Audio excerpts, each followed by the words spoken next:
Gentleman Alexander, Mr. Krupicka. Mr. Speaker, speaking to the amendments. Gentleman has the floor. Thank you. I am rising to add my name and my recommendation that we support the gentleman from Manassas's very well-founded amendments to this bill. And I do it to build on what he talked about. Poverty in Virginia has a real impact on our schools. Can you help me, Mr.? Thank you, sir. Virginia is ranked in the bottom 8 amongst states in Virginia when it comes to the achievement gap between children in poverty and children not in poverty. We're in the bottom 6 in the country when it comes to the funding gap between school districts with high poverty and those districts without it.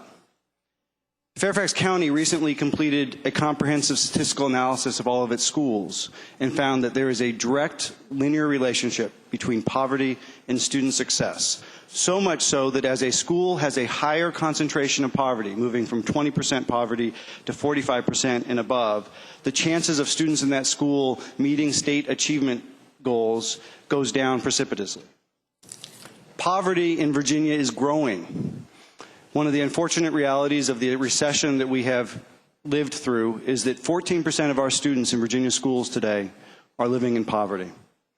And when you look at poverty across the Commonwealth, students in poverty are struggling whether you are in a rich school like Loudoun County or a school district with a higher percentage of kids in poverty like Norfolk. Loudoun County, 16% free and reduced price lunch. Norfolk, 65% free and reduced price lunch. But when you look at the reading pass rates of students on a free and reduced price lunch in both of those jurisdictions, they're about the same, 75, 76%. The difference is in Loudoun County, they have such a larger percentage of students who are not in poverty that when you average their test scores together, they just look better. Doesn't mean there's any better teaching going on in Loudoun than in Norfolk. In fact, if you look at the performance of students on free and reduced price lunches, you would say probably similar quality teaching going on. The difference is they have a population of students in Norfolk that require special interventions and special help. I'm not standing here to say poverty is an excuse for low achievement, but states like North Carolina and Oklahoma are implementing very specific interventions for their teachers, to train teachers how to work with students in poverty, and they're seeing great results because of it. I supported A to F last year. Unlike the delegate from Manassas, I thought the idea of giving every parent a simple way to look at and evaluate their schools was a good idea. And I did it mostly because A to F incorporated the idea of growth measures, that we would look at how a student progresses from point A to point B over the course of a year, and we would use those growth measures to evaluate the differences between schools, to try to account for and equalize the challenges of poverty and ESL and other things that the delegate from Manassas has already said.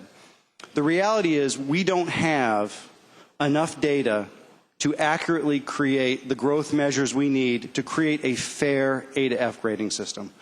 We need at least 3 years of data to create a statistically significant path so that we can evaluate growth in our schools and so that we can drown out the disparity of poverty between our schools in Virginia so that we can grade schools fairly. Until we get that 3 years of data, an A to F grading system in Virginia is essentially a ranking of schools by family income. I don't think that's what this body intends. I don't think our goal is to rank schools by family income. I think we want a grading system that is fair and informative to parents and the public. And by that, I ask that we support the amendments offered so that we can have time to get the data we need to create a statistically accurate measure. Thank you.